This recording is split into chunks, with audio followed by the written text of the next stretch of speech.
پی P L سے متعلق تحفظات۔ حکومت بلوچستان نے 4 وزراء پر مشتمل کمیٹی تشکیل دے دی۔ گزشتہ روز وزیر اعلیٰ بلوچستان میر عبدالقدوس بزنجو کی زیر صدارت منعقدہ صوبائی کابینہ کے اجلاس کو سوئی گیس لیز معاہدے کی توسیع سے متعلق بریفنگ دی گئی۔ صوبائی کابینہ کا پی پی ایل کے رویے پر شدید تحفظات کا اظہار کیا گیا۔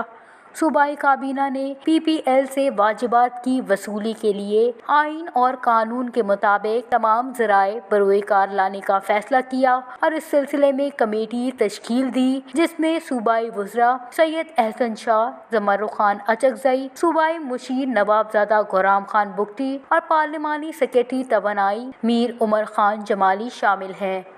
کمیٹی وزیر اعظم اور پی پی ایل حکام سے ملاقات کرے گی۔ مزید انتظار کے بجائے پی پی ایل کو طے شدہ واجبات کی ادائیگی کے لیے ٹائم فریم دیا جائے گا۔ مقررہ مدت میں واجبات ادا نہ کرنے کی صورت میں آئینی اور قانونی راستہ اختیار کیا جائے گا۔